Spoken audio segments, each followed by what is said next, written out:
Welcome to Noona Ya Business Podcast, episode 17, the 10 Random Topics episode, with your hosts, Becca and Megan. Today, we vent. There are 10 topics we've been stressing out about, and today we get them all off of our chests. We touch on the current Kdrama drought, beg our listeners to help us find ways to stream Pretty Noona Who Buys Me Food and Empress Ki, talk about the Mullet outbreak in Kpop, and psych ourselves up for buying BTS tickets. Speaking of BTS, our chance to buy world tour tickets is this afternoon, so to prepare ourselves, we wrote letters to our future selves. One letter to calm us down in case we get tickets, and one letter to console ourselves in case we don't. We also play 2 BTS-related games, both dedicated to new listeners. We describe BTS as if they were college students and BTS as if they were dream vacations. That's what you're in for today on Noona Ya Business. Are we starting? I have things to talk to you about. I feel like we just saw each other less than a week ago, but it feels like a great distance of time has come between us, and there's so much to discuss. I feel like I'm in early American times where there's things I need to tell you and they're urgent, but it feels like the only way to get them to you are to write them in a letter and then send it with a postman on a horse. I thought you were going to say a pigeon. And he's got a carrier pigeon. He's to travel for days to give you this precious letter. The Wells Fargo wagon. And it takes so long for you to get back to me. That's inaccurate. It takes me forever to get back to you because of the kids. Yeah, those kids. And then every time I see my phone, it's like a present because you've texted me and I love it. I'm waiting. Keep it coming. All right. I have one reassess from last time. Okay. And it's from you. I hope that your reassess is that you like the mummy and you were lying. I'm sorry, that is not. I figured that was too much. Oh, that's thank you. Yeah. Miene. I'm really sorry that is not the case. Someday. Okay, so it's actually from Boys Over Flowers. Mm-hmm. And we were talking about saying Korean words. And we discussed the phrase, you worked hard. Oh, yeah. Suwajuseyo. Yeah. And you said, oh, I'll say it to you. And then there was like this pregnant pause in the air. And you go, well, not yet. You haven't worked hard. And you've never said it to me since. Becca, you always work hard. Suwajuseyo forever times a million. I was listening to it the other day and I thought, Megan, this son of a gun never told me I worked hard. That's such a me thing to do to you, too.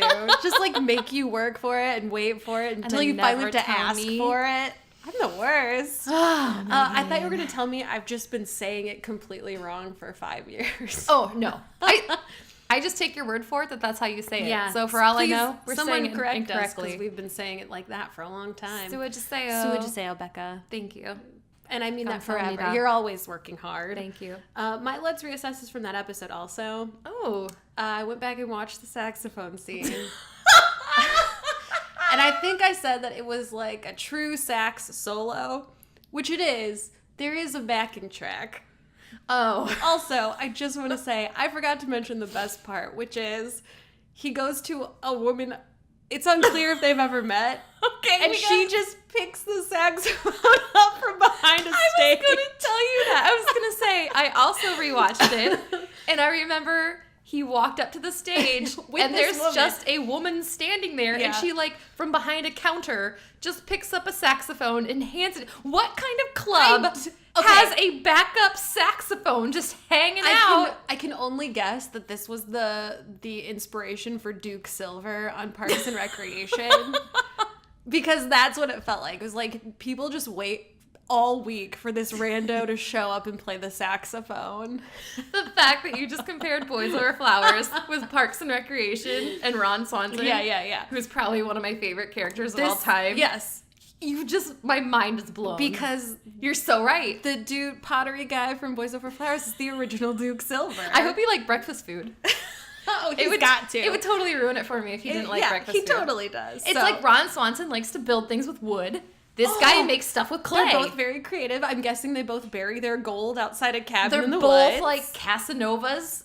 Yes. I mean, they both enjoy women. Very, very much. Man. Although I think Ron Swanson is a little pickier about his girls. We get the impression that He has pottery a much guy lower is... bar in some ways. Yeah. I mean, Tammys are kind of weird, The but Tammys. the Hey, Tammys. guys, if you haven't watched Parks and Rec, it's a great watch. Yeah. Go watch it. Highly Get ready to recommend. laugh. It's delightful. Stick through the first season. I feel like they got off to a bumpy start. You just got to get the feel of the characters, and then the it's characters great. will stay with you forever. Nothing like Boys Over Flowers. No. But now that you're drawing these parallels between the characters, that's all I'm going to think of. Boys is Over Duke Flowers Silver. is Also, wonderful. I know we have a follower on Twitter. I hate using the word follower, and I hate using the word fan. Let's say friend. Can we call them friends? We have a Twitter friend. We have a Twitter friend. Yeah. And you had mentioned, Twitter friend, if you're listening, that you haven't watched Boys Over Flowers. This is not me pressuring you to watch it at all. This is me pressuring you to go to our podcast about it, though, and listen to Megan talk about the saxophone scene. It's marked. The time code is marked. It's at the very end of the podcast. It won't spoil anything for you, but you will laugh hysterically even if you haven't seen Boys Over Flowers. I was also reading your guys' conversation about not watching Boys Over Flowers, and I would say you don't have to watch it. If you don't want to watch it, your life will still be okay. Yeah. Like, it's not one of those, I mean, it's a classic, but if you don't want to watch it and you just want to hear what it's about, you could probably just listen to that episode. Because we go into detail of all the bonkers things that happen. in depth, and then it's like you know what happens and you can talk about it with your K-drama friends, but you never have to watch it. Again, I do endorse this drama. Yes. I think it's great. It's It's an investment. a very specific thing. It's like a Roth IRA of K-dramas because it's long. I don't know what that means. It's 25 hour-long episodes. It's so long. I mean, you're investing a day of your life in the show. I've never met anyone who watched it who was like, man, I wish I hadn't watched that. I know. I don't think I have. Some days I'm like, wow, why did I watch this so many times? Yes. Maybe because it is weird. Man, it's so complicated. I feel so complicated about it. And so then we have another listener, our good friend from the Great White North, Yes. wrote us this amazing email drawing another parallel between the saxophone scene and the scene in Anchorman where he plays the jazz flute. She's right. It's exactly like that, except it's not supposed to be funny. The Anchorman scene is hilarious because he knows it's ridiculous. The people that made that movie knew it was ridiculous, but that is not what is happening in the saxophone scene. In the saxophone scene, they think it's sexy. And it's not just one woman. It's a club full of women. Yeah. Staring at him. I don't know how they all kept a straight face. I have to believe that behind the scenes, that guy was like, here goes.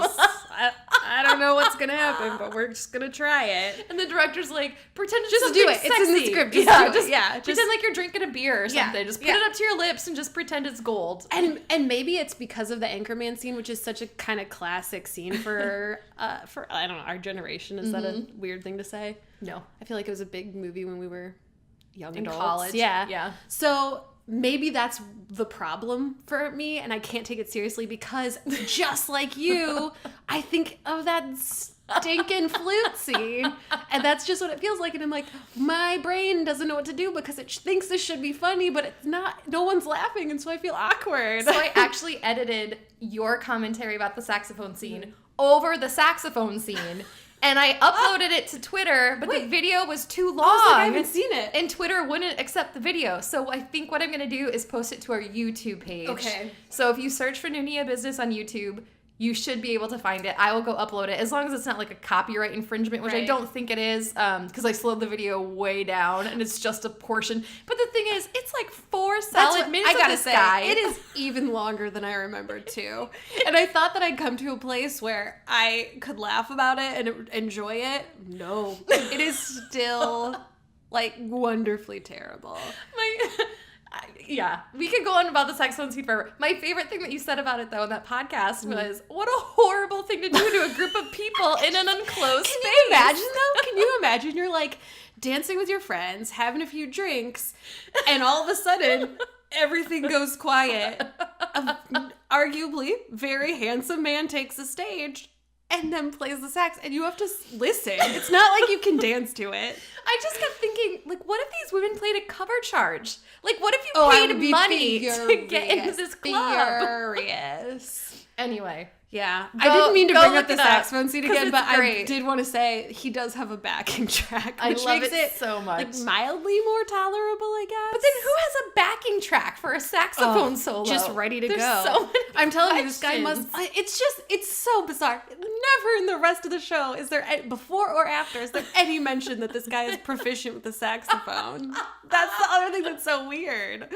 Nobody's like offhandedly a few episodes before, like, oh, remember how you almost became a professional saxophone player, but then gave it up for your art? Which would have been enough for me to be like, oh, okay, that's right. They built this thing in about the sax. They had to use it. But they don't. It's amazing. Anyway. It makes me think that we could write a K-drama, and we should. We absolutely should. All right. Next on the docket here, we have a new listener from, Yes.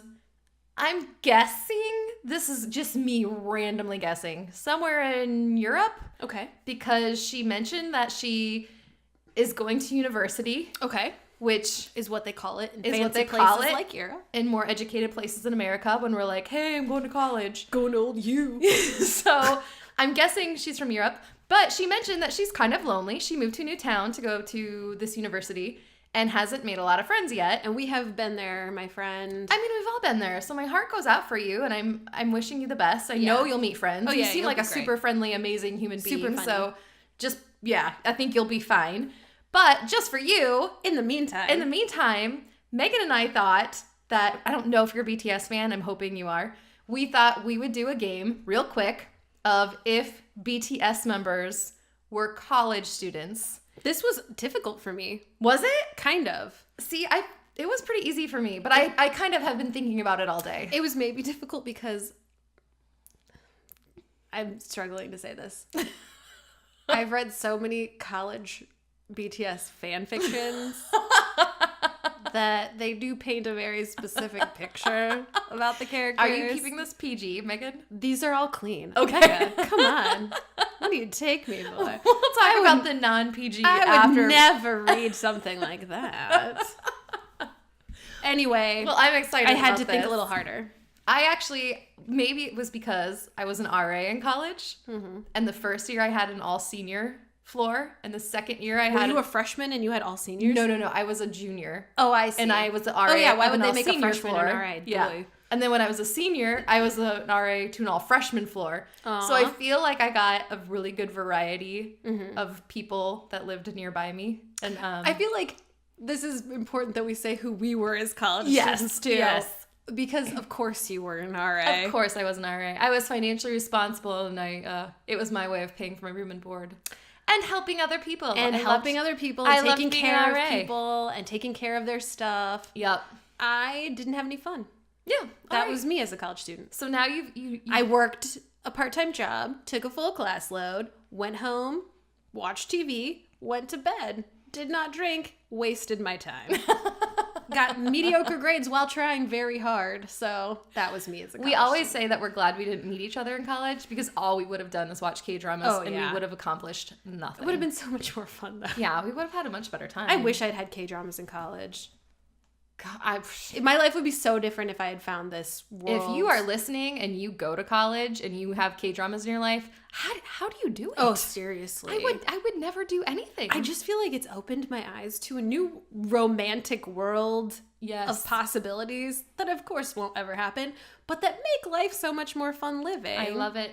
I love it. So anyway, So here we go. Yeah. If BTS members were college students, oldest to youngest, Megan, yes? as always, I As think that works always, the let's best. do this. Jin, what you got? So I said, much like you, I said Jin would be an RA. Oh, that's a great one. But I think he's that RA who you never see anywhere but inside the dorm. Because there's always that RA where you're like, do you go to class? do you leave the building? Because you never see them on campus doing anything. They're always just like walking around the halls or like sticking their head in your room and being like, what you guys doing? He's that RA. It's not annoying. You're just really not sure if he goes to school there. And he would be the one making all the jokes, like, me RA, you are a student. I'm just guessing that was a joke that you made as an RA. It's from the show Undeclared, a very I've lesser seen that known show. show. I've Yes. seen that show. It's Amy Poehler. And she Yes. goes, me RA, you are a student." dad. Anyway, all right, so Jin. I had Jin. I feel like this is in my experience, would be Jin perfectly. He would be that older, non-traditional student who's like midway through a midlife crisis and decides they want to change their career and they're just going to go back to college. And just going to start over. Yeah, and they just hop in and they're you can tell they're like a dad already. And yeah. Well, my kid is your age. And you're like, oh gosh, like who Why are you? Doing this? But at the same time, you're kind of welcoming to inspired them. by it. You like them. They're yeah. funny. But you're just like, why are you here? You're like, you've gotten so far in life. Why would you come back and do this? I think maybe I'm taking for granted. Again, I didn't have fun in college, so I don't know why anyone would want to go. Mm-hmm. It sucked. All right. Suga. I said he's like an intimidating TA. So the professor's like, hey, if you have any questions, go to Yoongi. And I'm like, no. He seems terrifying. Like, intimidating for so many reasons. First of all, smoking hot. Second of all, he seems so mean. I don't want to ask him anything. He's going to think I'm stupid. That's genius. I had that he's a student in class who's always sleeping. Like, never even gets his notepad or laptop out of his bag. He just comes in and puts his head down on the desk and sleeps. It's where he comes to nap. Yes. Mm-hmm. That's who I had Yoongi would be. I think but That's I'm loving both of those answers. I actually picked that for a different member. Oh. So we'll see. I'm excited. Yeah. Stay tuned. Stay tuned. All right, J-Hope. He's the nice frat guy. Oh, I could see that. He's the frat guy who joined a frat for the right reasons. He wanted to make friends. He wanted to get involved. He likes tradition. He likes traditions. He takes it seriously. When the frat does something bad, he's the first person to be like, we will not tolerate this. He's like the president of the frat. He knows the charter. He knows everything. I love your answer. You're really getting detailed. I think this is about BTS, Becca. I don't just go halfway on BTS. I'm obsessed. I had that he's that chipper person at the 8 a.m. class who walks, who like busts in the doors with like coffee and donuts for everybody. And He's you're so like, hype already. Yeah, you're just like, go away. Go away. And he's the one who somebody is like nonchalantly looking through their bag for a pen and he's like, I've got one. You can borrow one of mine. He's like the most likable person ever, but at the same time you're like, man, just one level tone it down. I'm not ready for this till after 10. All right, RM. He's exactly what everybody would think, which is the smartest guy in class. Mm-hmm. And not a jerk about it at all. Like the guy who's just so smart. Yes. And you're like, oh, I hate that guy. He knows everything. And he doesn't ever seem stressed out about school ever. I had that he's the unorganized genius. Yeah, like that's he perfect. shows up to class with a laptop, but it's dead, and he doesn't have the cord. Yeah, or he brought a cord for something that doesn't charge the laptop. Like he's just a fumbling, mumbling mess. But he's so insanely smart. Where he's like chewing on his pen, and then goes to answer a question, and somehow throws the pen across the room by accident. That's perfect. I think we both nailed that one. Yeah, that one's perfect. Yeah. There's no one else he could be. He's just so smart. Just who that is. Yeah. All right, Jimin. Same answer I always have for Jimin. We idealize him so much. He is a perfect angel. So he's the campus crush, man. He's that guy that you see and you're like, someday, if only he'd notice me. That kind of thing. But you never talk to him. He smiles at you once in the library and you get off on that for like 6 months. He's that guy. You call your grandma and you're like, I met someone. Grandma, this time it's real. You're gonna love him. And Facebook came out the first year I was in college. And I remember, like, every time I'd see that guy, I'd, like, find him on Facebook and be like, look up, because nobody was smart enough to block any of their information then. So it was like, oh my God, I love the Beach Boys too.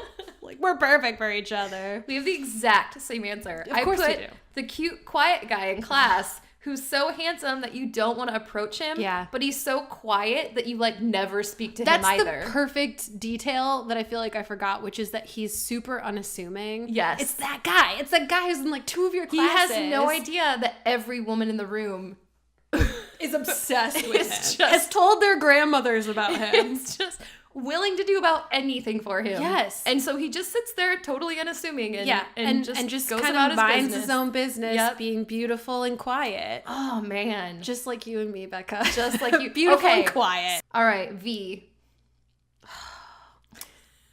the one who always asked to borrow your notes.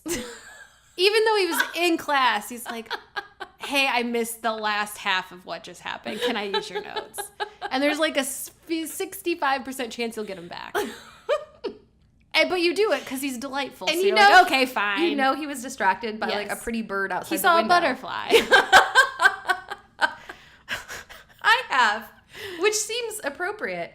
He's that quirky international student in class that you really want to get to know because he seems so cool and unique, but you can't communicate with him at all. No. Like you can wave and you can make vague gestures to kind of get the point across, but you just never will be able to get into that mind. So you don't even start. Yep. Been there. Yep. Yeah. You're just like, nope, this person's never going to think I'm cool. Exactly. I quit while I'm ahead.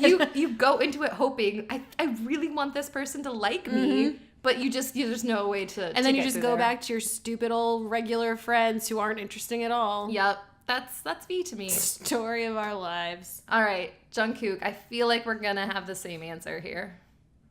Do you have? No, we won't. Oh, are you Because sure? I said for him, the kid who falls asleep in lectures. Oh. And maybe it's because he has such a thing for hoodies. Mm-hmm.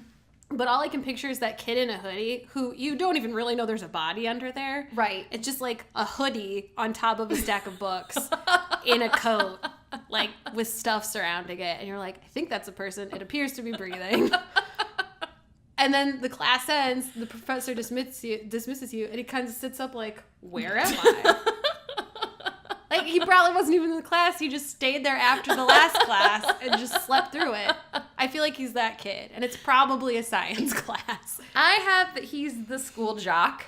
Yeah, that's perfect. And that he never has to go to class because he's always on a full ride no matter what. Training or traveling to the next game or meet or whatever. Yes. The athletic event The he pride participates of the in. school, a.k.a. the guy I'm like, oh, it's so stupid that he got in here, but secretly I'm like... Yes. He's the guy that shows up. The only day of classes that he shows up to is the last day. Yeah. And he still somehow passes. It's like that SNL sketch when John Cena hosted where he was like a college football player. Yes. And they were all giving their final in this really advanced sort of like scientific course. And everybody else has these crazy projects. And his is like, this is a banana.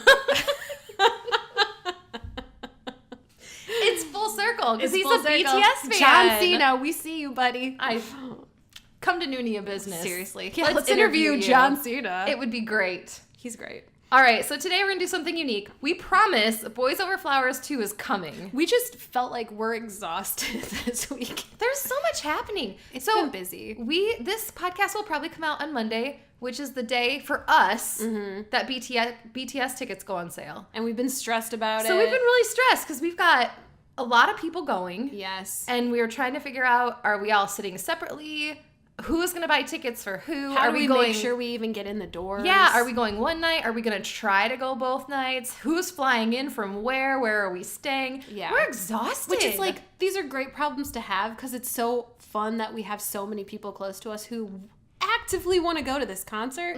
But it's also just like, man, I should just go by myself. Yeah. Every man for himself. Every man for himself. This feels like it's going to be a bloodbath and I'm terrified because it's supposed to be fun, but it's just stressing us out. And that's the thing is when people hear us say we have so many friends that want to go, we're not talking like people who've never heard of BTS. Who just want to see what it is. Yes. No, we have friends who have been legitimate BTS fans for an extremely long time who really want to go. And it's just, and it's stressful because I feel like we're being pitted against other fans. And I'm it almost sucks. actively rooting for people to not get tickets. Yeah. So I can get Which tickets. is a horrible feeling. And I feel like a horrible person for thinking that. You're not. It's survival of the fittest. I know. It still makes me feel super guilty. But I do want to say, this is a text I received from Jeffrey today. Oh, let's hear it. I bought Cypher 4 last night because that song bangs hard.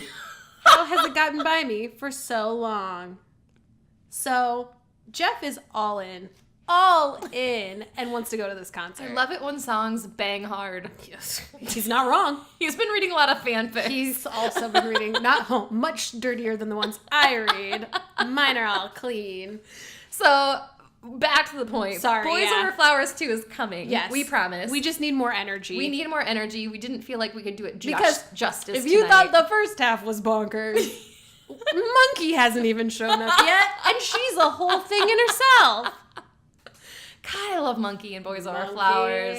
I feel conflicted. So here's what we're going to do today. We picked 10 topics that are not long enough to have a full podcast, but 10 topics that we really feel we need to talk about. And we keep kind of like bringing up and never get a chance to really suss out. Yeah. Which I just want to say really quickly. I used the term suss out during a work meeting recently, and everybody's like, you just made that up. You've heard that, right? Suss out? No, I have never heard that before. It's like, I think I looked it up in Merriam-Webster. It's British slang, apparently, that's like to figure something out, but it's in a Radiohead song. Suss out? Which I guess is, yeah. In High and Dry, he says, you've got the world all sussed out, like you've got the world all figured out. Oh, yeah. And I really love that song, and I think I've listened to it enough that I just picked up the vocabulary and thought it was common. I thought he was saying assessed out. Oh, maybe he is. No, probably not. I think he's saying sussed out. We are learning things about each other. I know. Every time we do this. This is so important to me because I want to know you completely. Good luck. I texted Becca for like a straight hour today, getting no response. I like psychoanalyzed her, even though I knew she'd hate it. It was amazing. It made my day. I hope so.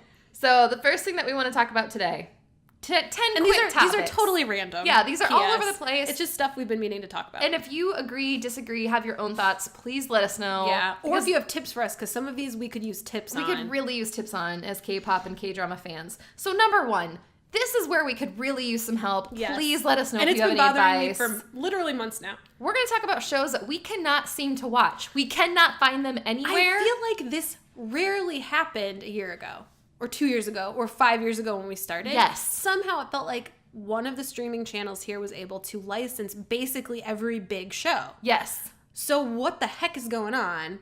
You spit out your show. Okay, I am desperate to watch Pretty Noona Who Buys Me Food. It sounds like it is right up my alley, maybe a little more dramatic than I like, but I love a Noona romance. I love Jung Hae-in. I love the lead woman who's Song Yi-jin. No, is that, I can't, she's great, and I haven't seen her since Personal Taste.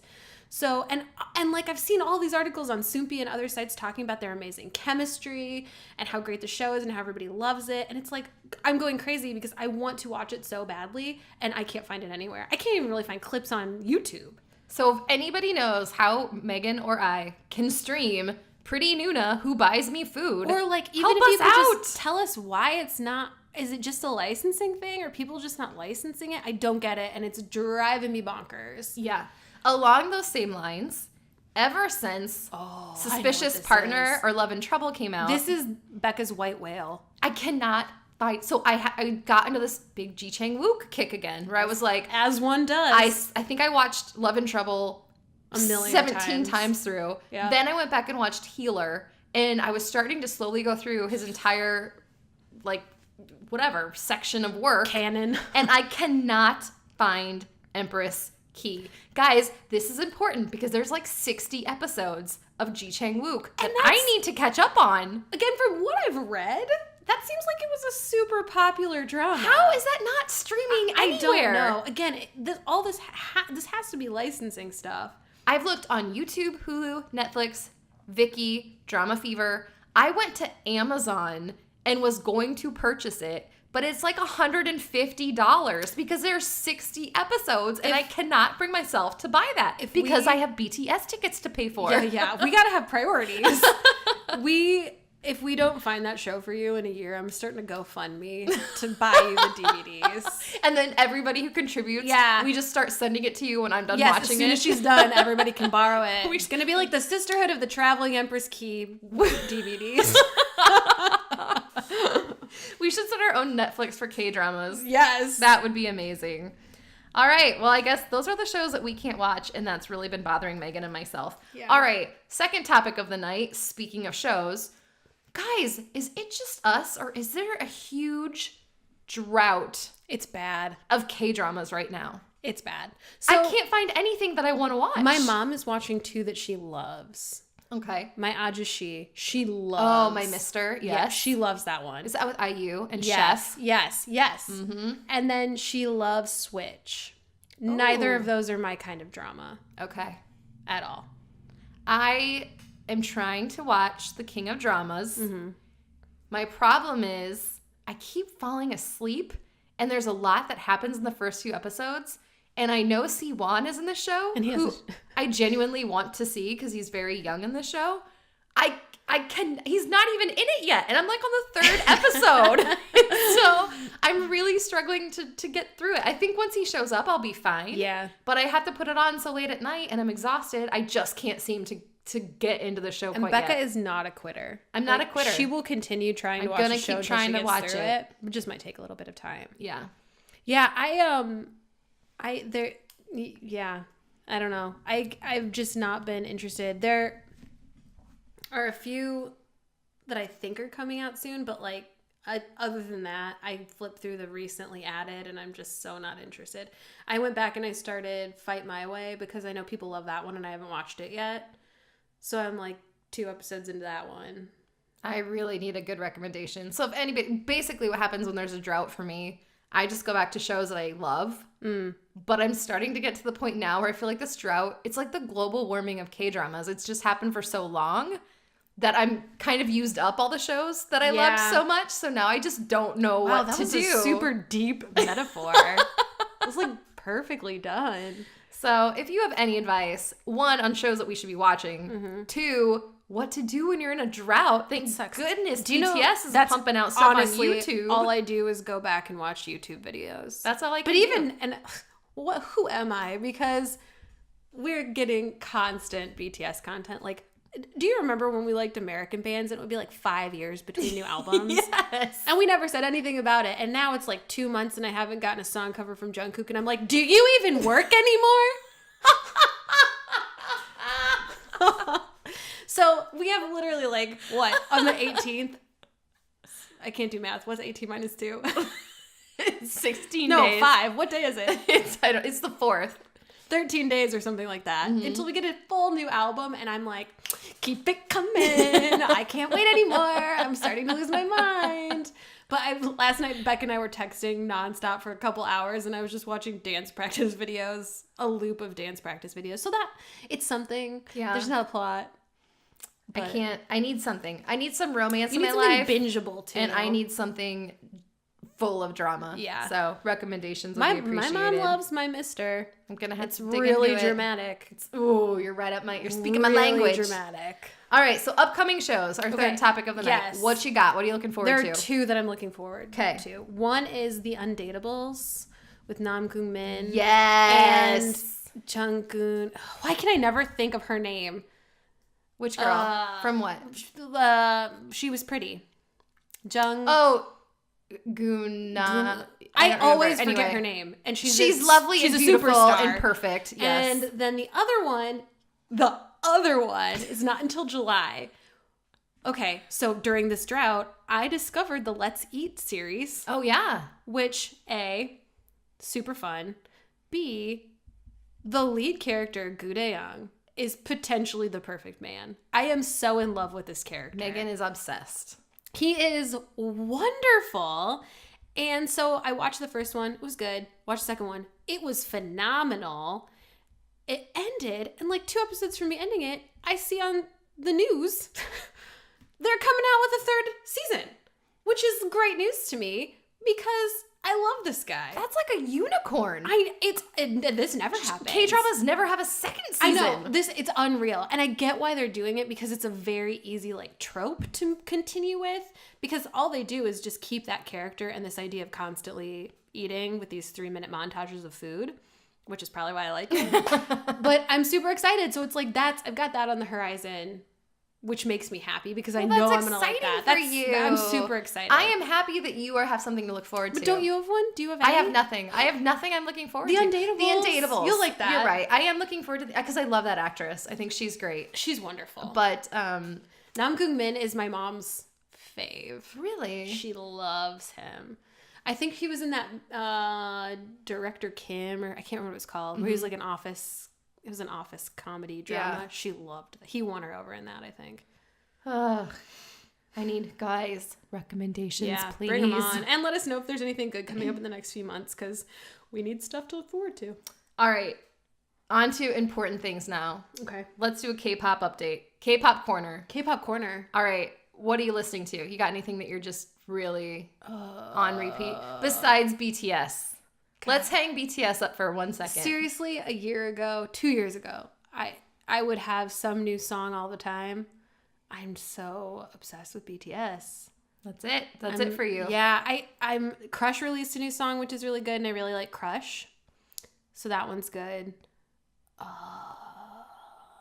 Nope. That's it for you. Yeah. All right. So the one I'm obsessed with, it's a baby making song, man. And it's old. And you introduced me to it recently. I cannot get enough of Body by I knew you were Minnow. going to say that as soon as you said it. Oh my gosh. I cannot get enough. How has this song never been on my radar? So it's basically your Cypher 4 for Jeff. Yes. I cannot get enough of it. Yeah, it's incredible. And then the music video is I can't watch it at work. Let's just say not that. suitable for work. NSFW. Yeah. It's great. It's amazing. I feel like there was a song like that that's a few years old that I recently went back and listened to over and over. And now of course I can't think of it. It's probably Winter also. That song's awesome. I love it. Yeah, I don't know how it took me so long to find it, but it's great. I can't get enough of it right now.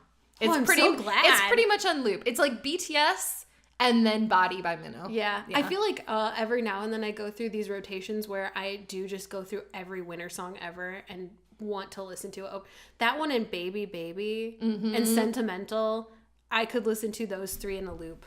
We forever. really need Winter to come to the United States for a concert. You know, the last song that got me distracted from BTS was Icon's Love Scenario. Oh, it's so good. Icon's new album is great. I don't know if I've listened to the whole thing. Oh, I love almost every song on it. Yeah. That's so why good. you've told me that so many times. I have to sit down and listen to it. So that's my K-pop corner. That's what I'm I'm really into. happy that that's in your life right now. And hey, speaking of Minnow and Winter, there's something that Megan, this is are we on topic 5 or 6? This is something that has been bothering Megan for a while. So I want to give you a minute here to just clear the air on the mullet outbreak in K-pop. Look, okay. They are humans with free will. They can do whatever they want with their hair. I just look at this hairstyle and it makes me sad. Because, okay. Also, I read some fan comment that was like, stop criticizing these haircuts. They're doing what they want to do. They're living their lives. They're allowed to do what they want to do. We can't dictate their haircut. Mm-hmm. Yeah, you're right. I 100% agree with that, and I have no place to say. I have the darkest roots you've ever seen right now.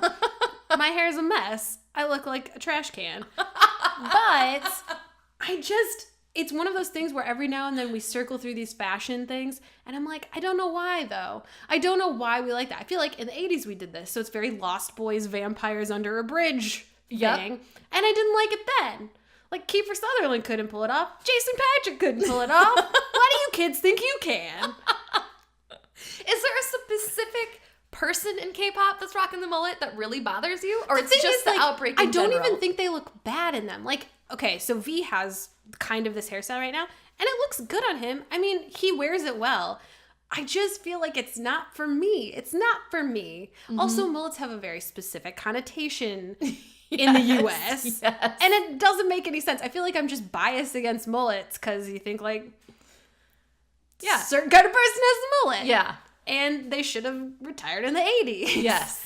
But I don't know. It's just one of those things like, did Minnow have one? I think Minnow had one. He still looked great. He still looked super cool.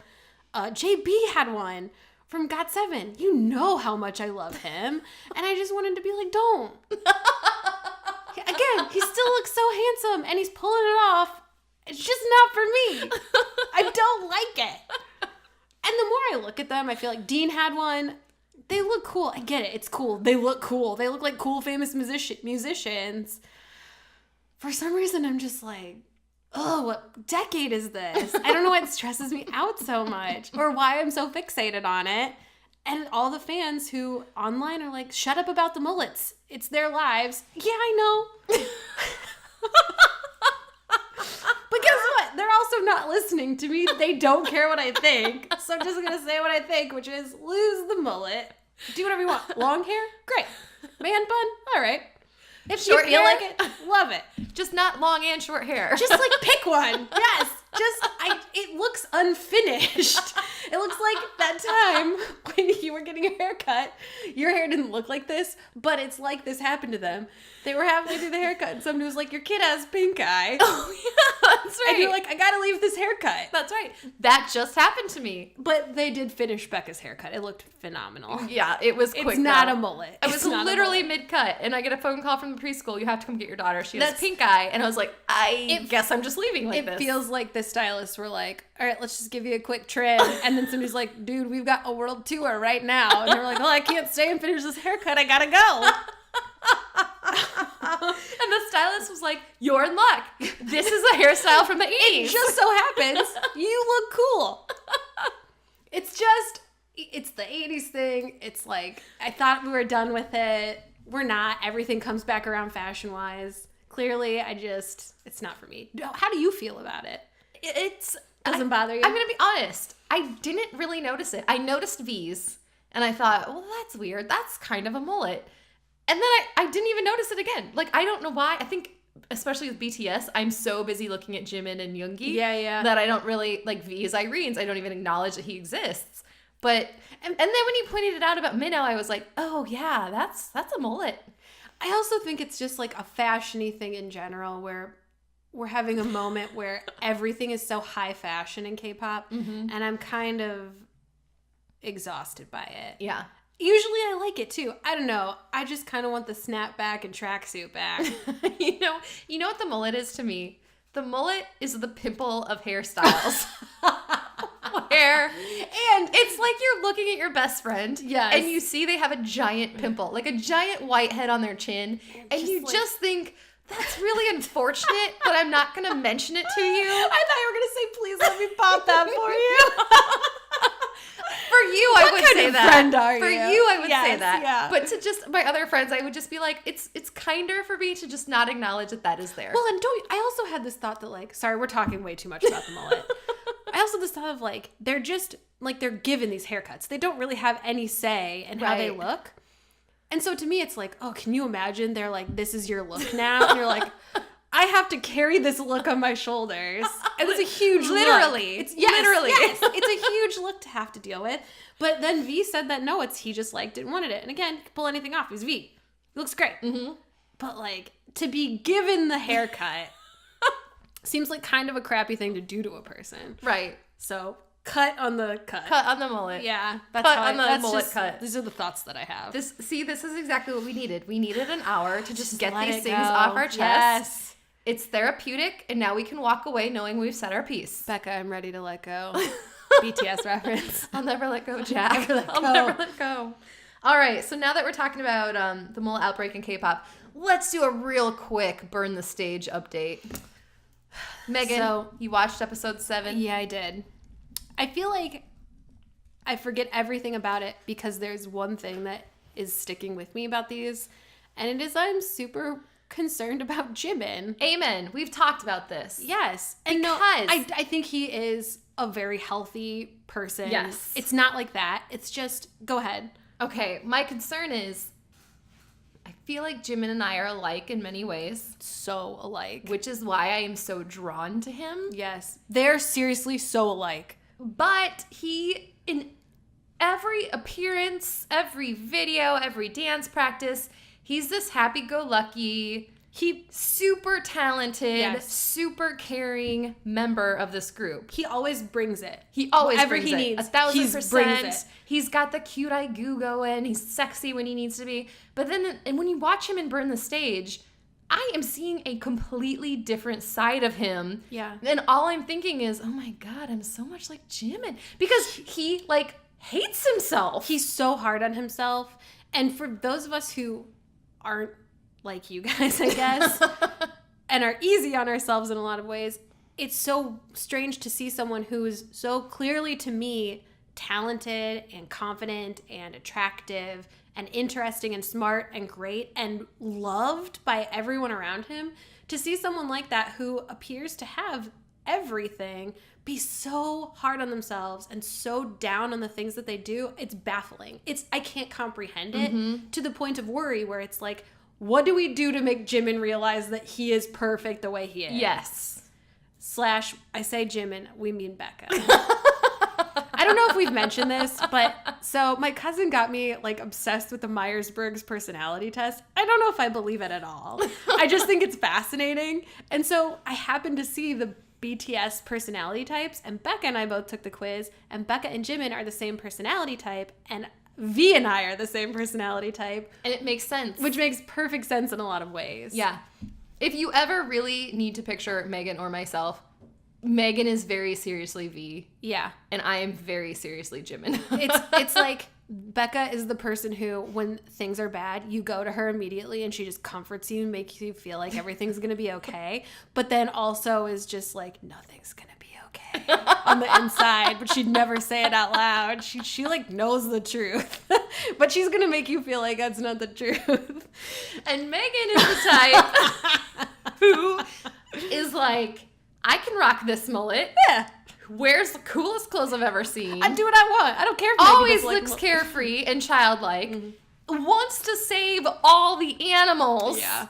She and V are one and the same. There was this moment, I can't remember what it was, but somebody was like telling somebody to kill a bug on a table, and V was like, no, life is precious. And he pushed it off and was like, that's mine. That's me. That's Megan. Me and V. You right are here. the same person. Yeah. But then are weirdos who people are like, what's going on in there? You're my weirdo, Megan. You're my weirdo. Thank you. Oh. We're having a moment. Just like V-men. So, going back to poor Jimin. It's just one of those things where it's when you become so invested in a group and you really truly care about them as people, not to sound like a crazy person. But, I feel like if you're a fan, you've experienced this where it does become a thing where you care about their well-being. It's hard to see him so hard on himself. Yeah. It's really hard because it's just, it feels to me so undeserved. Mm-hmm. Obviously, I don't know what goes on. And nobody else in the Burn the Stage is ever saying, like, Jimin, you messed up there. He literally points it out before anybody else. And it's one of those things where, like, if your child messes up, but then they're so hard on themselves that you can't punish them because you feel guilty that they're being so hard on themselves for something they don't deserve. Yes. That is Jimin. That's perfect. That's the perfect way to say it. He just holds himself to such a high standard and then sort of kind of doesn't hold anyone else to those standards. Yeah. I feel like that's kind of the beauty of him. Yeah. Where he's always the first person to be like, you were great. You were incredible. You did such a great job. I'm so proud of you. But he could do 10 times better and then be like, I'm trash. Yeah. I can't do anything. I messed that up. I don't even belong out here. The fans deserved better. Yeah. That always kills me. Oh my God. So speaking of Burn the Stage, I watched episode 7 last night, even though I'm way behind on the times here.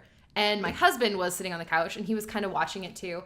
And he really got invested in it. So then I made him watch episode 2 and 3 where Jungkook got sick in Chile. And then I went to bed. And my husband was listening to a wrestling podcast on the couch, but I had left the TV on. He woke me up today and was like, I watched 3 more episodes. Oh, I don't think you told me that. He was so invested. He was, and he did, because he was telling me specifics from Burn the Stage. So once again, it goes beyond K-pop. It's not just fans that would find the show interesting. Because it's a documentary. Mm-hmm. Again, we've talked about some of our little issues with it as a documentary, but overall it is giving you a very, very unusual look at what being an idol is. Yeah.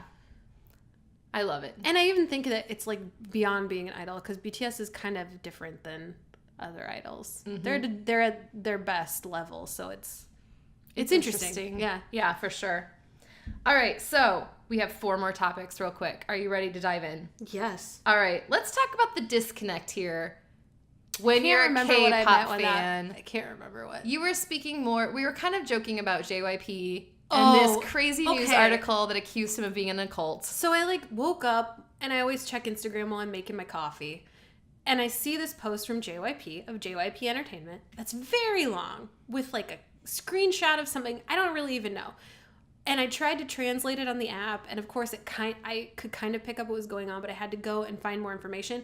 I was just telling Becca, it's interesting to me, or difficult for me, where we're so far into this world now, and we live in a world where you should be able to get all the information you want all the time, but because we don't speak the language, we can only get so much information on certain news stories. Mm-hmm. And that's like this. He apparently was being accused of being part of some religious cult, which he disputed with proof, it looks like. And the cult was even like, he's not in this cult. What are you talking about? Which is very uncult-like. Yeah, seriously. Which was just, it was one of those things where it's like, this is interesting. This is about a person that I feel like I want to know what's going on with him because I like a lot of groups under his label. And for you, it's newsworthy, and you work in news. Like, that's part of your passion. I like to know what's going on in the world. And so it's like one of those things where if I were a smart person, I would just freaking learn Korean already, because it was kind of like, I felt frustrated that I could only get so much information because there's only so much printed in English about what's going on. Does that make sense? And then we always go back to the same thing we say all the time, which is, to all of you out there who translate on a regular basis. Yes, thank you. You are doing God's work. Because truly, this has become a primary interest for us. We are interested in this entire industry, and we know it. I kind of feel like I know it better than a lot of American stuff now. It's my primary interest. Well, let's be honest. America's a mess right now. Girl, it's better to not focus on it. Yeah, I'm with you. It's a little happier than focusing on our messes here. Yeah. So, along those lines then, let's bridge the gap Yes. between Korean culture and American culture. I told you I have a coworker who has been to South Korea many times. Her father-in-law lives there. I was asking her some very basic questions about the culture because, again, we're so invested. You feel like you know these people. Yeah. We're trying to genuinely support groups that we're not even close to them. Yeah. You know, they're halfway across the world. But they've done things that made us happy and yes. make us happy. And so I was asking her some very basic questions about the culture, and we were talking about my fascination with how you meet your spouse in Korea. And from what I've gathered and from what she's told me, it's not like America where you go out or there's like a dating website. You know, you don't go to a bar and meet somebody and just say, hey, let's go on a date. It's very traditional and like set up. You have to marriage meetings. Yeah, right? you have to know somebody. You both have to have somebody in common, whether it's your parents or a friend. I mean, you don't just run into somebody and say, let's date. And she was saying, for the most part, that's true. And I just found that so fascinating. Because that's another disconnect where a lot of what we know about Korean culture is from TV. So it's like, I don't know if this is real. Yeah, exactly. I mean, it's like if you watch a show about college in America, you're like, oh, everybody parties all the time, is in a frat or a sorority. Yeah. I can tell you now, that's not true. That's not accurate. Like I said, I didn't have any fun at all. I worked at my job and then I went home and slept. So it's interesting to have an inside perspective because I to me it's like I take everything with a grain of salt because it's entertainment. Right. So I was just really fascinated by that. But then to flip it, she told me, she's like, you know what I don't understand about Americans? And she went off for like 20 minutes about how we wear shoes in our houses. Oh my God. I think about this all the time because why do we wear shoes I don't in our know. houses? And when she started to describe it to me, I'm a pretty clean person. I mean, my house isn't perfect, but I'm pretty tidy. And I try to keep, like, I wash doorknobs. I know where the germs fester in my house, and I try to keep them clean. This is what disturbs me now, is she said, you walk in your shoes around all over the place. Yep. There's so many germs. Poop particles and like just disgusting. There's E. coli on like the bottom of like every shoe in America. Think about your purse. Yeah, because you set it down everywhere. On the ground, and then you put it on your counter, you put it on your couch, put it on your bed. And she said, she's like, I don't understand why you would wear your shoes in your house then and track those germs all over your carpet that your children sit on and play on. And like, I have a baby girl who's constantly falling, so her face is falling into the carpet. And I'm like, this is fascinating. Why do we wear our shoes? So it's funny that you say that because Becca knows, my family is not so tidy. We're constantly in disarray. It's a comfortable disarray that we've gotten very used to. So I feel like I wear shoes as a necessity because like we have a dog and he likes to splash water out of his bowl. So if you don't wear shoes, you're going to step in water at least once. And it's just like one of those things where, yeah, you don't know what's on the floor, so you're probably safer wearing shoes. But that argument is negated because usually, at least in dramas, the Korean dramas, people put on slippers. Right. So you don't have to worry about that. Your feet are still protected from the floor. It's not like you're walking around in your socks. I hate nothing more than wet socks. Oh, wet socks disease. My husband and I talk about that all the time. It is the most unpleasant Especially thing. in the winter, if you bring snow boots into the Boots. house. Yes, and then they the melt. snow melts. Yes. And you step in your socks on the floor. Yes. Oh, it's the worst. Horrible, It's horrible, the horrible. worst. So you're right. I'm with her. Mhm. I feel like if we could just transition to the slipper thing, we'd all be a lot happier. So maybe healthier. My family and I are going to be working on that. I like that. All right, so 2 more quick topics. Okay. All right, this section is just called Meanwhile in America. Oh yeah, I was curious what you. All right, you're going to know it, and it's going to sound ridiculous. I am now addicted to the song Weak by Oh, So, yeah. There's a song called Weak by AJR. They're an American group. I highly recommend you go to YouTube and watch the music video. Because here's where I'm going with this. Amazing. I heard the song. I was listening to my K-pop list on Spotify. And for some reason, my baby making song Minnow Body, Spotify kicked me from that song to this song. Because they know. And so I was like, okay, I'll listen to it. Like, I'm always trying to discover new music anyway. Granted, usually it's Korean music, Yeah. but I was willing to give this American song a chance. I was hooked. I was hooked on the song, looked it up on YouTube. The music video, very seriously, is a representation of me and K-pop. When Like she sent it to me, 100%. I watched it and I was cracking up during my lunch break at work because it's so perfect. It's perfect. So it's basically the song about temptations. Yeah. And how you're weak and you know these temptations are so bad for you. And you should just not give in to these temptations. Yeah. But then by the end of the song, they're basically saying, no, I'm proud. I know I'm going to give in to these temptations. Yes. And the music video beautifully illustrates how I feel about so many K-pop groups. So the example I gave Megan is, just go watch it and you'll understand. I was like, the light at the end of this train is Jimin for me. Yeah. And it's just this thing that draws me to it. And I know I shouldn't. Moth to the flame. I know I shouldn't watch that next YouTube video, but I'm going to. Mm-hmm. And then at the very end of the music video, watch the whole thing. The train is Yoongi to me, where it just comes out of nowhere when you think you finally reached the light. And just like, go watch it. Just kidding. And you'll start laughing because you will absolutely understand what I'm talking about. The most perfect visualization of being in this fandom. And the lyrics are, I'm weak, but what's wrong with that? Yeah, but what's wrong with that? Like, yeah. At least I can admit it. At least I understand that this is my temptation. Yeah. Sort of similarly, I was telling Becca, so again, one of the only songs that's pulled me out of K-pop in general recently was this new Shawn Mendes song called Lost in Japan. Mm-hmm. And I straight up listened to that song on repeat for like 6 hours while I was cleaning my room because I'm a child. Right after it first came out. So again, highly recommend it. Really like it. I like Shawn Mendes. I feel like I haven't listened to a ton of his stuff. Like the stuff on the radio I really like. But they just announced he and BTS are collaborating, which is super exciting for me because, again, bridging the gap. Yep. Or whatever. What do we call it? Bridging the gap. Bridging the gap. Bridging the gap. Something that I'm really enjoying here in America right now is kind of connecting to what I love in Korea. So I'm excited. Yep. All right. Our last topic, and this is a big one. I don't even know if I can talk about it. Seriously, I feel like my stomach just dropped out of my butt. I know.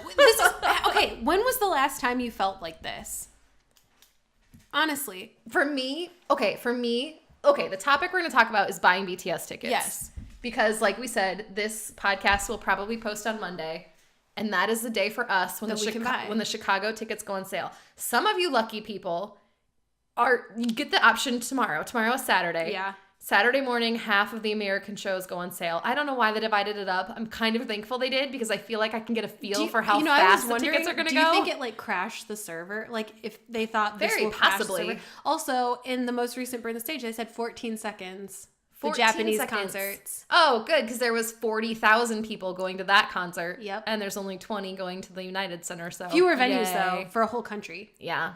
Right. So okay, so we're going to talk real quick about buying tickets. We've already said we've been strategizing.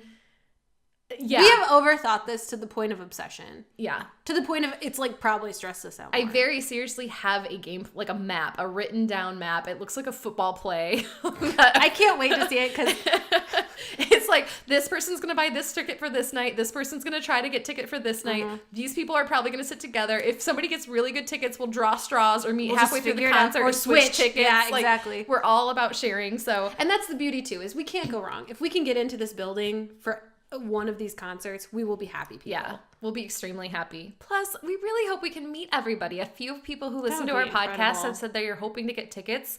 And maybe, depending on what we're going to do or where we're staying, maybe we could pick a meeting place before the show to be like, we're planning on going here. If you also have tickets, we'd love to meet you. We'll probably be hanging out here. Let's meet up and say come hi. Introduce yourself. That would be great. So we'll meet by the Michael Jordan statue at the United Center. That's Megan's first crush ever. Forever and ever. Number 1 in my heart. Number 23 in my heart. number 23 on the court. Number 1 in my heart. Exactly. I didn't even like basketball. I was just obsessed with Michael Jordan, like everyone else in the 90s. It's a safe obsession. Yeah. So Megan and I thought we would do this segment, and I hope we don't botch this completely, where because today is the day that we're buying tickets. It's in the future, but this is posting on the day that we'll be buying tickets. We're talking as though it's happened. So we are gonna write a short letter to ourselves as if we did not get tickets, so we can kind of console ourselves. Then we're gonna write a letter to ourselves as if we did get tickets to kind of calm us down because we'll be excited. Yeah. So do you want to do the not tickets first? Yeah. Do you just want me to do it for you? Yeah. Okay. All right. So this is me getting a phone call from you, and you're upset because we did not get tickets to BTS. She's gymming for me right now. I'm gymming for you right now. Externally, I'm going to give you the biggest embrace in the world. Yes. And internally, I feel like you're dying. It's just inside. hell on earth, but I will shoulder that myself. You will shoulder the burden because of my tiny little fragile bird heart. Yes. All right. So we didn't get tickets. Megan. Oh, God, even hearing you say it is horrible. Oh, I feel like you just punched me in the chest. God. Megan. Yeah? I still think you're a magical angel person.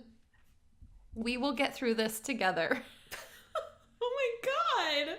This is the worst day of my life. I don't know if you remember. This is me trying to console you. Right.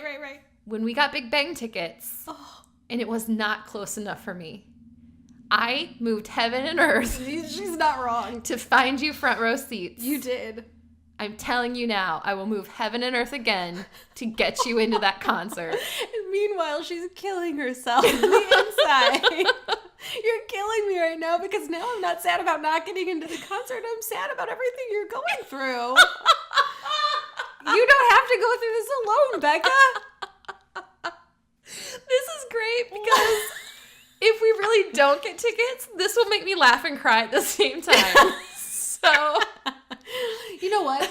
Because we didn't get tickets in this hypothetical situation that is very realistically possible, we'll still do something fun that night so that we aren't sitting at home alone. I think we should still go to Chicago. I do too. And if our friends who are flying in still want to come, they can still come. We'll go have an amazing dinner. If any of you listeners out there get tickets and we don't, there are no hard feelings. Nope, because it's just the luck of the draw. And you know what? The way it goes. It heals my heart and warms me inside to know that somebody's going to be there experiencing it. I, for a second, legitimately just got lost in Becca's eyes.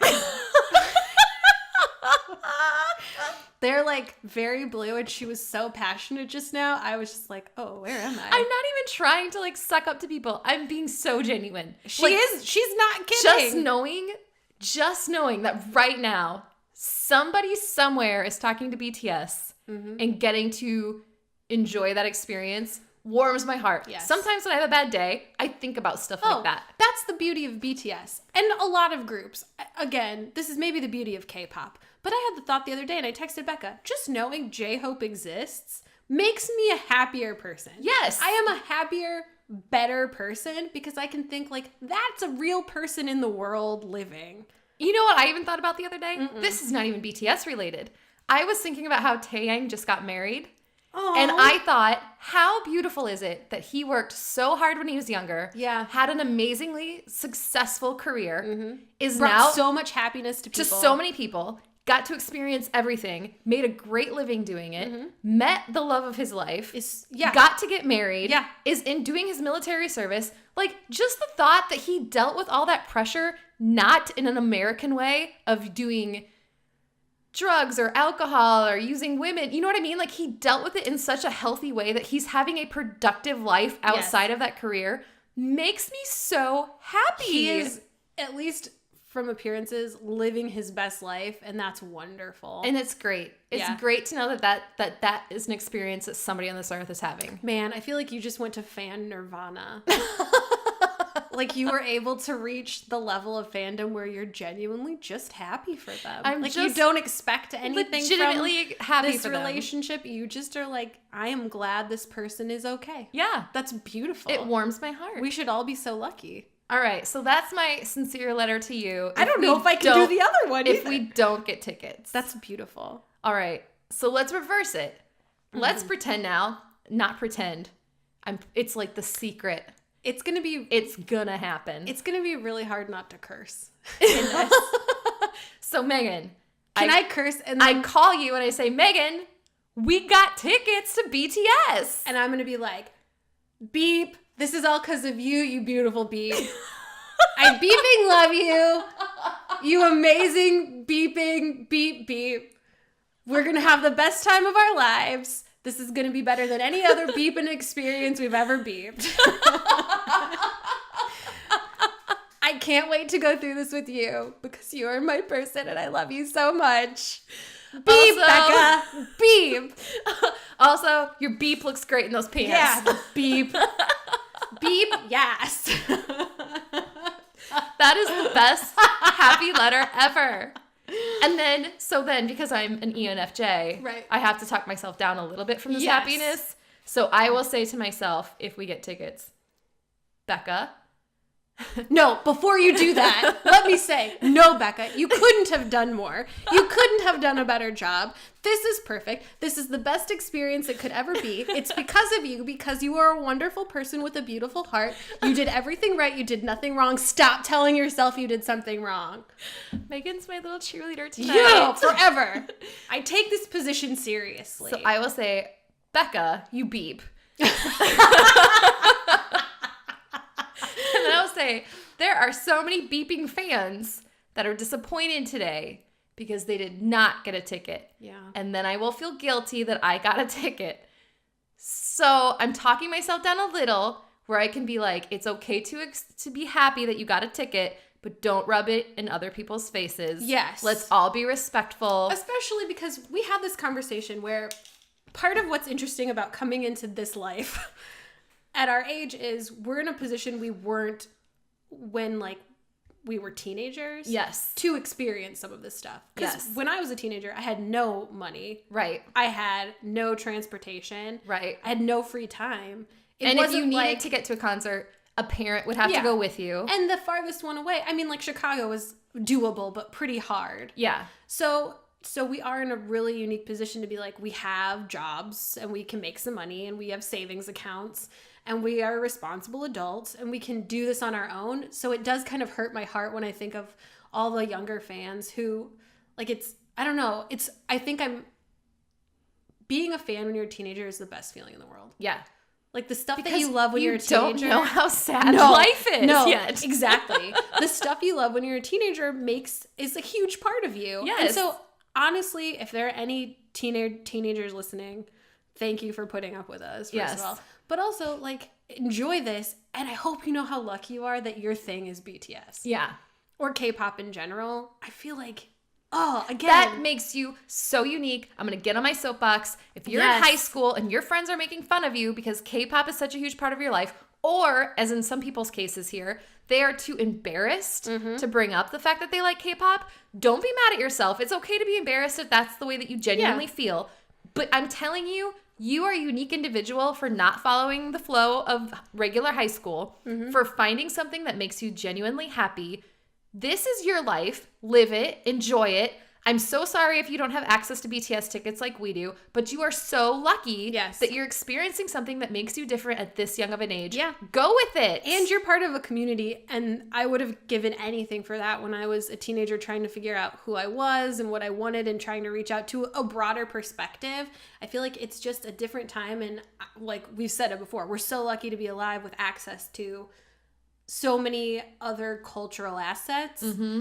We didn't have that when we were 15 and 16. No. And this is coming from two girls who grew up in the Midwest. I grew up in Iowa in a town of 500 people. Yeah. We were all the same. We were the same color. We had the same hair color. We had the same eye color. There was nothing unique about any of us. I would have given anything to have more access to the outside world. I'm not saying I hate my childhood. I had a wonderful childhood. But as I grew up and went to college, and now as the internet grew and I was able to experience other cultures, I thought, man, I would have given anything. That's why I love exposing my children to this, because they love it just as much as I do. Yeah. It's great. And it's so wonderful to show them music transcends everything. Music, art, all of it. You don't have to speak the same language to feel the emotion that they're trying to make you feel. And that is such a beautiful thing. And I think it's so incredible, especially with your kids who are little, that they're learning that now. Mm-hmm. Like, that's the best thing you can do for a kid, is just let them know there's so much out there. Yeah. And it's okay to experience it. And it's okay to like what you like. Yeah. And be because you. that's the beauty about being an adult. For all the stuff we're like, don't grow up, it's terrible, your face is going to be like a mess.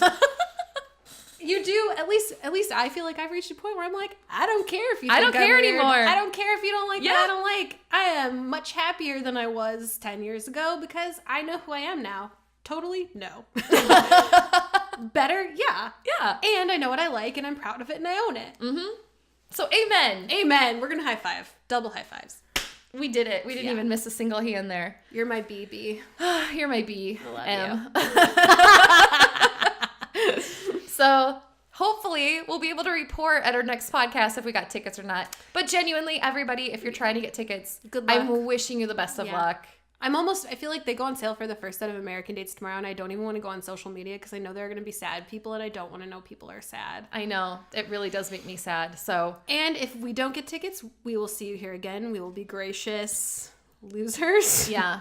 We may have to do like a 3-minute, we're going to feel sorry for ourselves. Yeah. But then once I let it out, I'm fine. So, it'll be okay. Yeah. Awesome. Well, good luck, everybody. Yeah. And if you get to go to the concert, man, maybe you can call into our podcast. Let us know what it was like. Yeah, if we don't get tickets, let us know. God.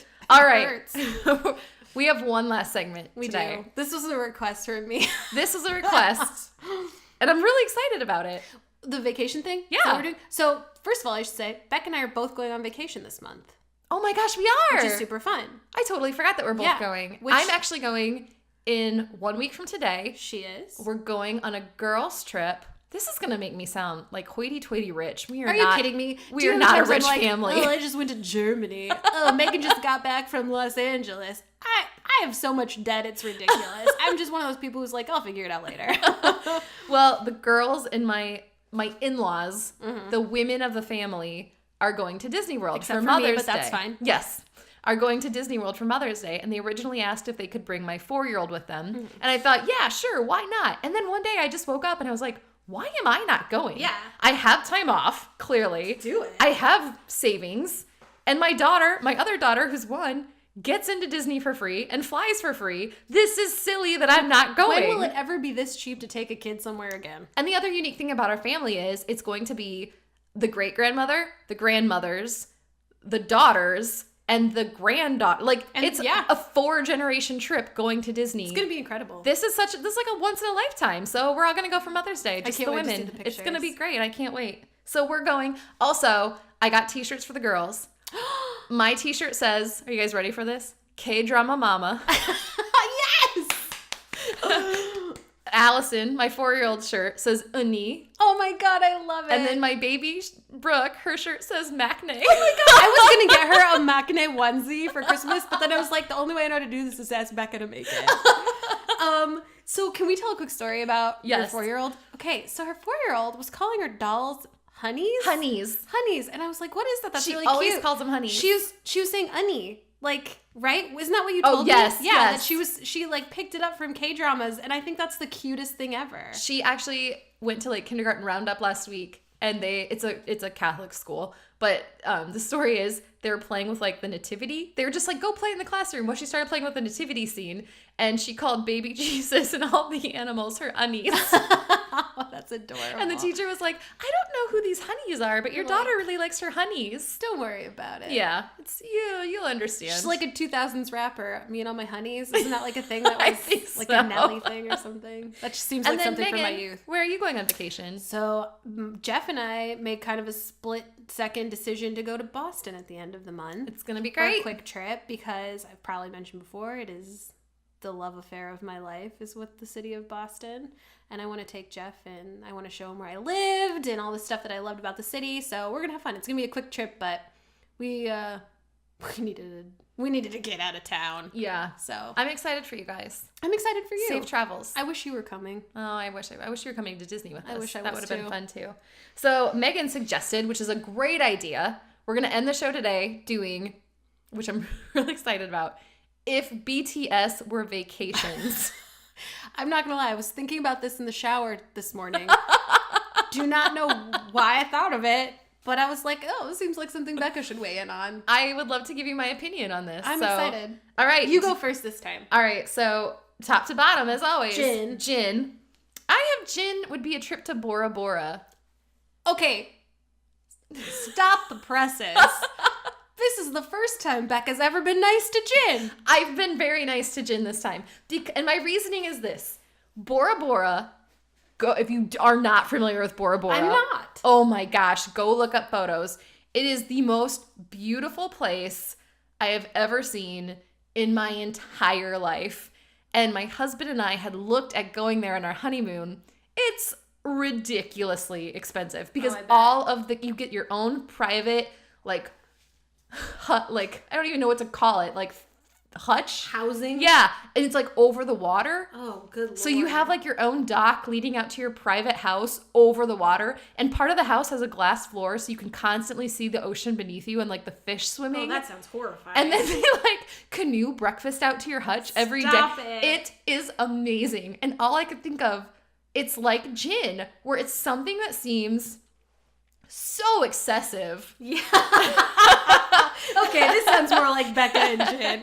And so beautiful that it's something I just think that's not even attainable by me. I won't even try. Like, I can't even, I'm not just going to acknowledge it's not even there. Whereas I'm like, I will make that mine. Oh, you think you're better than me, Bora Bora? We'll see about that. So, also, along those lines, when we had looked at going there for our honeymoon, the website boasted that they have these soaking tubs for people with broad shoulders. That is not an exaggeration. That was the actual wording. Stop So it. to me, gin is a beautiful Broad-shouldered. month-long trip to the broad-shouldered soaking tub of Perfect. Bora Bora. I'll take 2. Sign me up. One-way ticket, please. So not along those lines. I said he'd be like a road trip with lots of bickering. So like your family piles in one vehicle with way too much luggage and decides they're gonna drive to the Grand Canyon from the middle of the country. And it's fun because you're making memories and you're experiencing something, but you're also like, I hate my family. Who are these people? Why do I live with them? You love them, but also like, good Lord, just so much unnecessary fighting. I love that visual. But then you get there and it's gorgeous and fun and you're like, of course this is worth the trip. These people are my life. But then you gotta go back. It's like Jin, where you're like, God, just let it go, man. That's how I feel. I love that. I'm almost ready to put money on us having the same thing for Suga. You said that, and I'm wondering if we do. So for Suga, I had that he would be a staycation. Literally wrote the word staycation. We are the same person. Where all he wants to do is stay home, but tell everybody that you know that you're not home, you're on vacation. Yeah. So nobody like, bothers you. I am not reachable by phone. I will be in the mountains. You cannot contact me. But you just never left. You just never left. You never left. Don't ever put on pants. Nope. You're constantly in bed. You're eating so much like canned food and takeout. and ramen. You don't know what time it is anymore because you stopped setting alarms. I cannot believe that we had the same thing. I think that's perfect. I think that's wonderful. All right, J-Hope. All right. What did you say? I wrote, much like where I'm going. I had J-Hope would be a trip to Disney World or an amusement park. And he'd be that person that's so flippin' happy to be there. But it's like, he's the adult that goes to Disney World without kids. And you're like, why are you here, you weirdo? Oh my like, God, you yes. enjoy this so This much. is like a lifestyle why are you for here? you, isn't it? So for me, that would be, and he's got to buy the hats. Have you seen him on a roller coaster, though? Yes, I have. I didn't say he'd ride the ride. Right. His personality he just has to go. His personality does suit that perfectly. Yes. So I said he'd be like going to Carnival or Mardi Gras, where it's just like you're in a city that's a giant party, and you're kind of like, there's a lot happening. Again, I feel like we're talking about these vacations, the members as vacations to us specifically, where you're just like, I'm not sure that this is my thing, but I'm enjoying it and I support it and I'm glad I did it once. Right.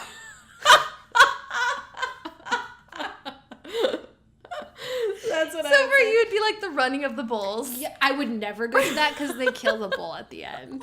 They kill the bull? Well, after the bulls run, then they go fight the bulls and then they kill the bull. What? They made us watch it in Spanish class in high school and I honestly Now think you I just cried. ruined that for Never me. do it unless the bulls win sometime, but they like never win because humans are terrible. Well, yeah, where it's something that you're like, this is an experience. Yes, And exactly. I'm glad Also, it happened. Yes. But it's a little much for me. And it needs to be like, for J-Hope, it needs to be a giant event. Yes. Yes. Yes. Also, if you live in Spain, I understand that the running of the bulls is a cultural tradition, and I'm not knocking it. It's just not for me. It makes me sad. Megan is an animal lover. Yeah. And I get it. I know. I'm a weirdo. No. Sorry. Not at all. Sorry, I didn't mean to be bad. You're friends with the farmer's daughter. Yeah. Yeah, that's kind of ironic. You've had to experience things I would not have been able to take, I'm sure. Yeah. I'm That's also okay. I'm also weak. That's what makes us stronger. I have a weak constitution. And what's wrong with that? Full circle. All right, RM. I had RM would be, I don't know if I could do this. This sounds amazing. I had that he would be a backpacking trip through Europe. Ooh. Where it's just you and him. You each have a backpack. Yes, please.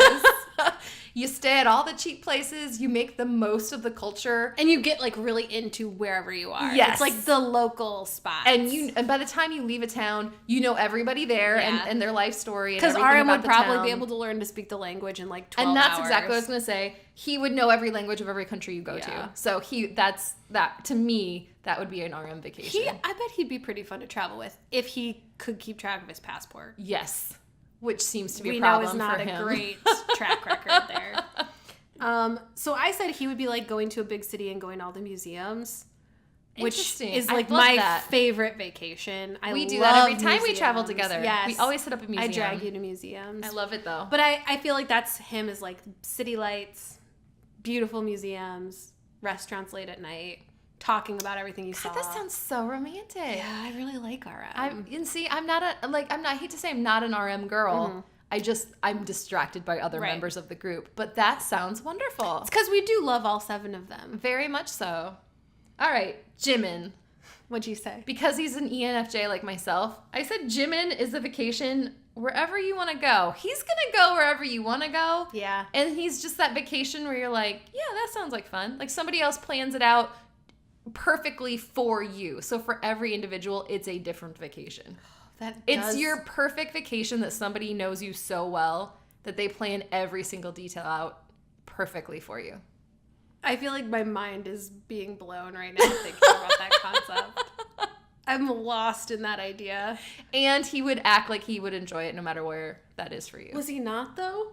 Does this mean you hate all our trips together? No, not at all. I just think maybe he genuinely just doesn't think of himself at all. So he just does whatever. So what makes his dream vacation is whatever he thinks is going to make you the happiest. And he also seems like the kind of person who, even though we've said, he does seem like he's hard on himself and deals with a lot of stress, he does seem like he just has fun and he just knows how to have fun and enjoy it. And much like myself, I feel like at the end of every night, he'd be like, let's just down this bottle of wine as quick as possible. Let's just have fun, man. Yeah, I feel like that's exactly it. It's a very much a like carpe diem. Yes. We're here. We're going to make the most of it. That's yes. lovely. Thank you. Man, that makes mine look bad. Oh, let's hear it. You idealize Jimin. It's got to be good. I said a Disney cruise just because it's so adorable. Everywhere you go, it's just cute. It's just so cute. I've never been on a Disney cruise. It seems adorable. It's like not Disney World, which is big and loud and overwhelming. It's on the ocean, which is kind of romantic. It's majestic. It's got a There's animals around. I just feel like he's a little Disney cruise, that one. I could see that. Mm-hmm. That would be great. That seems like the next video that he and Jungkook will make together is them on a Disney cruise. Those videos are killing me. They're lovely. We're gonna make our own. We talked about making our own when we go on this trip to BTS. We have to. Mm-hmm. I spent a lot of money getting a master's in film, and I can't cut 3 seconds of video the way JK, who apparently just learned from watching YouTube. That's how you learn everything. Incredible videos. That's how you learn everything. It would make me mad. You know what we need to do when we're done? What? We need to YouTube how to quickly get BTS tickets, because I'm sure there's tips out there. I can't watch it though, Becca. It's too stressful. All right, V. I have that V would be a trip to like Legoland. Oh my god, ours are so different. Where you're like, what? Like, we could go anywhere, but you want to go to Legoland? And he would be so pumped to go and play with all the kids. And you're like, but a vacation to me is like not being around kids. But to him, it makes him so happy that you're like, all right, I guess Legoland you kind of just go for it once you get there. So, Becca and I actually have been to Legoland together with our in-laws. And if there's one thing that we learned about Legoland, it's that you can't get in without a kid. Yeah. You have to have a kid to get in. Yeah. We had the kids there, so we got in, but I was kind of offended by that. Because I feel like there are adults who love Legos. Yeah. Interesting. Thanks, Lego. Ageist. No, I get it. It's probably a safety thing. and I support that, Legoland. You do what you gotta do. Completely differently, I said he would be like an extremely expensive trip to Paris. Oh, I see. I can also see that. Champagne, Gucci, yeah, all the fashion show, taking tons of pictures along the Seine, like all the sites. Like I can see the most Instagram perfect trip to Paris you can imagine. I can absolutely see as that. Opposed to the trip to Paris I took, which was not like that. It was the cheap version. Is there a Legoland in Paris? For sure. There's gotta be a Legoland in Paris. We combine our two? Yes. That would be the perfect vacation. Okay, actually, that's perfect. He takes you to the most romantic country in the world to go to something you could go to in Kansas City, Missouri. That's perfect. That would be me. Yes. Gosh, we are so good at this game. Oh, I don't know about the last one, though. All right. I don't know how I feel about my own answer. I was nice this time. How could you not be nice to me? Because I normally would say, like, he's a trip to, baby Gap or something. You're the worst. Crate and Barrel Baby. Oh, no, God. I'm just too kidding. Expensive. I said Jungkook would be, like an adventure vacation. Like, hiking, canoeing. Like, just athletic. You'd be moving all the time. And I would be exhausted, but I would also be like, thank you. But also I'm exhausted. So I wrote wilderness adventure. There you go. And it would be a similar thing where, except for I would never say thank you. I would say like, this is our campsite. We're setting up here. You go do your thing. Can't catch a fish with your bare hand or whatever you came out here to do. I'll be here. I'm going to be sleeping. I'm going to be in a mosquito net the whole time. You're just covered in calamine lotion. Yes, and like all the sunscreen. And he'd be like, let's go over hiking. And I'd be like, Absolutely not. That's a hard no from me. It's going to be a no from me, dog. I'm not doing that. And then he'd be like, why did you come out here then? And I'd be like, because you asked me. Have you looked in the mirror? Have you seen yourself? I was blinded by love. And then I got out here and remembered that we're outside and my eyes came back and I was like, what am I doing? I think I would still have a fun time. I know you would still have a fun time. Actually, you know what's funny is I'm looking at this list. I've done everything on this list but backpack through Europe. I've done the road trip with lots of bickering. And I think that I would have a good time doing any of them. I haven't done Carnival or Mardi Gras. I haven't done a Disney cruise. And I haven't done an expensive Europe. I haven't done any of this stuff. So my list is more of like the everyday staycation list. And the angry road trip with your family. You are a walking National Lampoon Vacation, is what you're saying. I feel like I want to think of something different for Jungkook because we had the same answer, but I can't. We always do that. That's what it would be. It's You're fine. right. It would be like that. It'd probably just be like going on a trip with Jeff where it's like, hey, you want to go on this trip with me? And then it's like, hey, I got us tickets for 3 baseball games in a row. And we're here for 4 days. And I'm just like, can I buy corn dogs? Yes, I'm in. Yeah. Are there cheese fries? Do they have mini donuts? Excellent. Let's do this. Let's go. All right. Well, awesome. I think we did a good job. I do too. That was a good one. I think vacations Both of were those fun. were fun. If you have any recommendations, we have gotten a few in the past. We have, and they've been really good. They've been really good. If you have a recommendation for a game that you would like us to play, or another band that you would like us to experiment with, let us know. We obviously need some because we're like hyper focused. We need to get out of our BTS Here's bubble. the thing. I think once we can get past this week, if you're still with us, thank you. I know we've been talking about BTS a lot lately, but it's so time consuming at this point because we really want to get these tickets.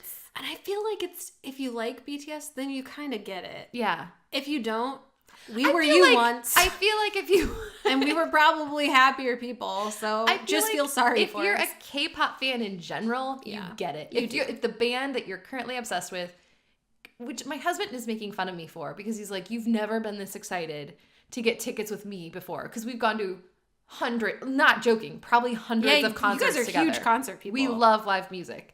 And we've gotten some great seats. We've even camped out before for tickets for certain shows. But he was making fun of me saying, you've never been this excited to go to any of the shows that we've been to.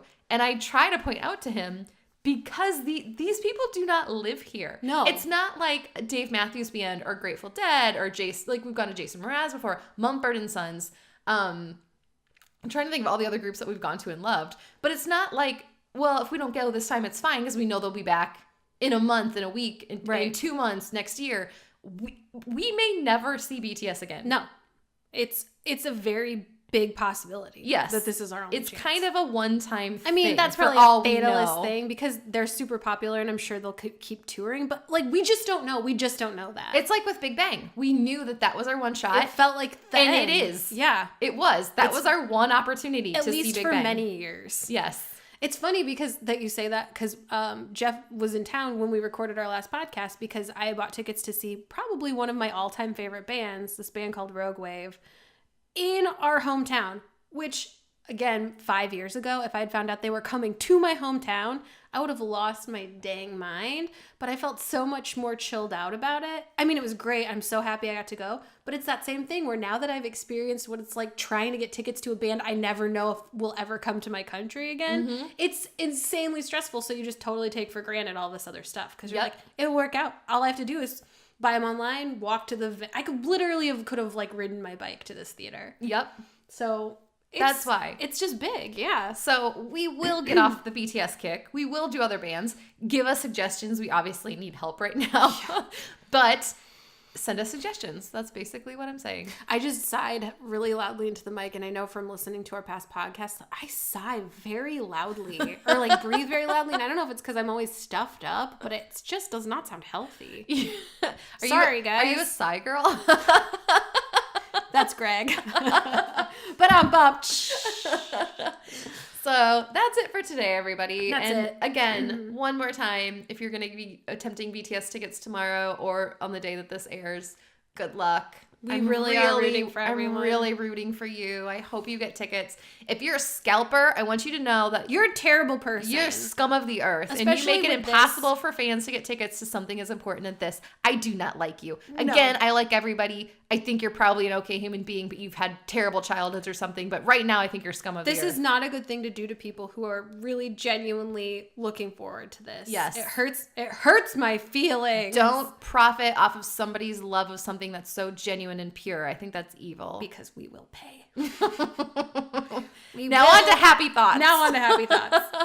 I don't have any. You want to take us out, Megan? Yes, please contact us on Twitter or Facebook at Noona Ya Business. You can email us, Becca@NoonaYaBusiness.com or Megan@NoonaYaBusiness.com. Let us know what you're thinking, what you're watching, what you're listening to. We want to hear from you. We love getting emails. We've been getting a lot of emails lately. It makes our day. We cannot emphasize enough how good it feels to get like even a Twitter comment. It's the best. We're like text each other for 2 hours about one email. So. It's the greatest. So thank you so much for getting in touch with us. It really does make our day. Again, please leave comments or reviews. That really helps people discover. Guys, we've hit like 1,500 downloads. So boom. For me and Megan, that's really good. We thought we'd have 20? Yeah, I have no way to measure that. I don't know what's good and what's not good. It seems like it's, you know what? Somebody's paying attention. That's nice, right? It's probably just us listening to it over and over. Do you download it whenever you listen to it? No. That's just streaming it, right? That's just streaming it, yeah. Becca explains the internet to Megan.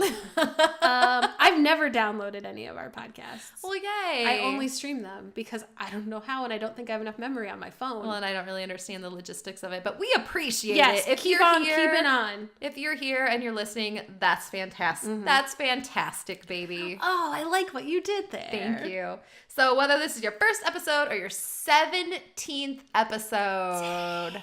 We're closing in on 20. That's almost the same age as Jungkook.